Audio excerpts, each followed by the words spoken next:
उत्तराखंड को कमोड मत बनाइए। यह आपके बाथरूम का सिंक नहीं है। इन चरित्रहीन नेताओं के हाथ यहां मत धोइए। नेता और बिकाऊ मीडिया तय कर रहे हैं कि आप क्या सोचेंगे। इनके बहकावे में मत आइए। उसी दल द्वारा आपको इस्तेमाल किए गए हुए कंडोम की तरह फेंक दिया जाता है। अगर उस दुर्गंध के बीच आप बने रहे, फिर यह आपके जीवन का हिस्सा बन जाएगी और आप इसके बगैर रह नहीं पाएंगे। फिर एक समय ऐसा आएगा, इस दुर्गंध को अपने शरीर से हटाना नामुमकिन हो जाएगा। मैं वही हूं जो आप हैं, उसी उन्मादी भीड़ का वो हिस्सा जो खुद को अपने अलग होने या फिर स्वतंत्र होने के गुमान में है, लेकिन वह यह भी जानता है कि उसके हाथ में किस पार्टी और किस नेता का झंडा है। के मुंह पर शब्द, जुमले, नीतियां, योजनाएं और आंकड़े फेंक कर मारे जाते हैं, और अगर चुनावी समय हो तो शिलान्यास और घोषणाओं की पंजीरी भी आप में बांट दी जाती है। उसने तो अपना समय, अपनी परिस्थिति देखकर दल बदल लिया। वह अब बीड़ी की जगह सिगरेट पीना जाता है। मैं तो यही कहूंगा कि ऐसे लोगों से खुद को बचाइए, उत्तराखंड को बचाइए। खुद को बचाना बहुत जरूरी है, वरना आपका भविष्य भी इन्हीं राक्षसों के हाथों में रहेगा। समझिए और जागिए। नमस्कार दोस्तों, मैं अनूप थपलियाल। दोस्तों, मैं एक बहक जाने वाला उत्तराखंडी हूँ। वो उत्तराखंडी जो राजनेताओं की बातों पर बहक जाता है। मैं वही हूँ जो आप हैं, जो आपका परिवार है, आपके आस पड़ोस में रहने वाले लोग हैं। मैं वही हूँ जो यहाँ नेताओं के द्वारा मंच से कही हुई बातों को लीगली बाइंडिंग और सार्वभौमिक सत्य मान लेता हूँ।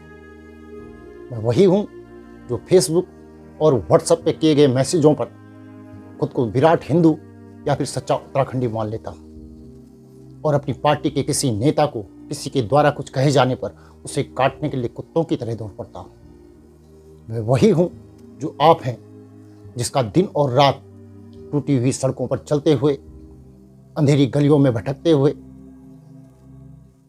घायल जिंदगियों को कंधों पर ढोते हुए और उन्हीं घायल जिंदगियों को चलते चलते लाशों में बदलते हुए, और यहाँ के नेताओं के घोटाले और भ्रष्टाचार की खबरों के बीच जिसके दिन और रात बीतते हैं, मैं वही हूँ जो आप हैं। उसी उन्मादी भीड़ का वो हिस्सा जो खुद को अपने अलग होने या फिर स्वतंत्र होने के गुमान में है, लेकिन वह यह भी जानता है कि उसके हाथ में किस पार्टी और किस नेता का झंडा है, और उसे किस नेता और किस पार्टी की जय जयकार करनी है। जो अपनी बहन अंकिता भंडारी के साथ हुए जघन्य अपराध के न्याय की मांग लिए हुए सड़कों पर चिल्लाता है, या फिर मैं वही हूँ जो किसी पार्टी में होने के कारण अपने नेताओं के खिलाफ अंकिता भंडारी से न्याय की मांग केवल इसलिए नहीं करता क्योंकि वह अपने आप को वहां समर्पित कर चुका है। उनके लिए यह राजनेता आज उत्तराखंड की माँ बहनों की अस्मिता से ज़्यादा बड़े हो गए हैं, और वह केवल इसलिए चुप रहता है क्योंकि उसे उस पार्टी में अपना भविष्य बनाना है। उन्हीं नेताओं के पद चिन्हों पर चलना है, जो इन नेताओं के जघन्य अपराधों पर पर्दा केवल इसलिए डाल रहे हैं क्योंकि मरने वाला उनके परिवार का नहीं था, उनकी जाति का नहीं है। ये जो हो रहा है वह नया नहीं है, जो हुआ है वह भी नया नहीं था, और जो आने वाले भविष्य में होगा वह भी नया नहीं होगा। यह गीता का नया ज्ञान है। सरकारें देश और राज्य की आत्मा होती हैं। वह न तो मरती हैं न पैदा होती हैं, न कहीं आती हैं न वो कहीं जाती हैं।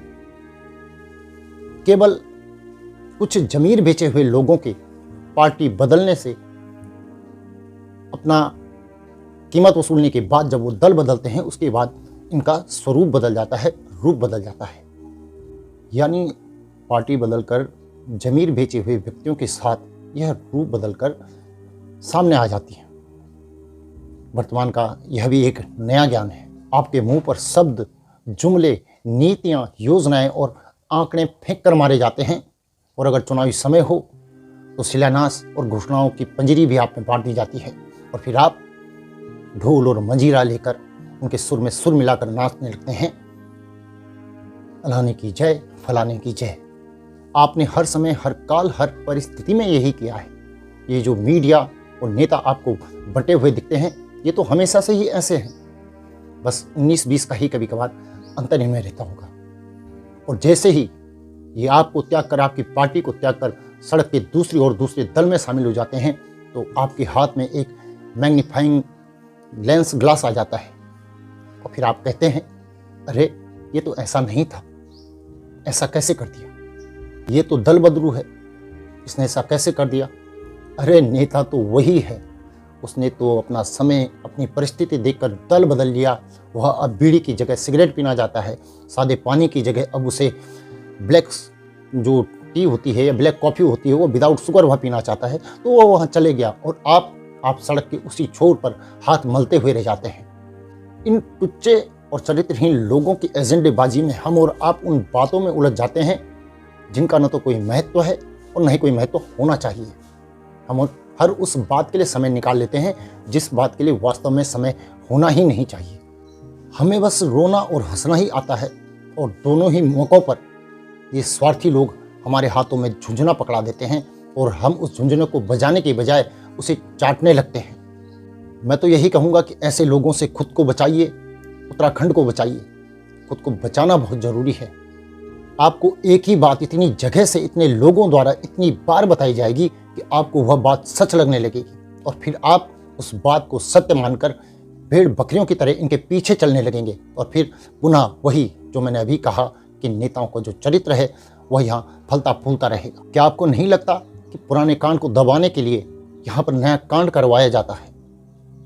क्या आपको नहीं लगता कि अंकिता के हत्यारों को अभी तक क्यों सज़ा नहीं मिली है? क्या आपको नहीं लगता कि अंकिता के जो केस है उसमें वीआईपी का अभी तक पता क्यों नहीं चला? क्या आपको नहीं लगता कि यहाँ की राजनीति में कैसे आपका इस्तेमाल यहाँ के नेताओं की राजनीति के लिए किया जा रहा है और फिर किसी दूसरे दल से किसी नेता के आने पर आप जिस दल में वर्षों से जी जान से जुटे हुए थे उसी दल द्वारा आपको इस्तेमाल किए गए हुए कंडोम की तरह फेंक दिया जाता है। उत्तराखंड को कमोड मत बनाइए, यह आपके बाथरूम का सिंक नहीं है।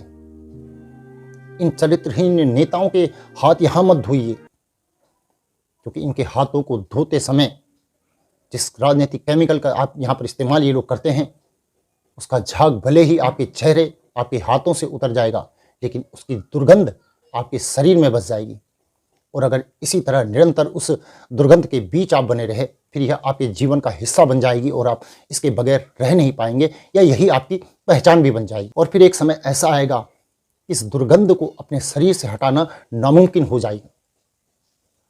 आंखें खोलिए, बाहर से आकर यहाँ के लोगों को बहलाने वालों को पहचानिए। आज नेता और बिकाऊ मीडिया तय कर रहे हैं कि आप क्या सोचेंगे, इनके बहकावे में मत आइए। इनके पास वह राक्षसी शक्तियाँ हैं जिन्होंने इतने वर्षों से आपको दबा कर रखा हुआ है, यानी कि आज तक, यानी कि जो भूतकाल था वह आपका कभी था ही नहीं और अगर ऐसे ही रहा तो भविष्य भी आपका शायद ही होगा। आंखें खोलिए, जागिए, वरना आपका भविष्य भी इन्हीं राक्षसों के हाथों में रहेगा। समझिए और जागिए। नमस्कार।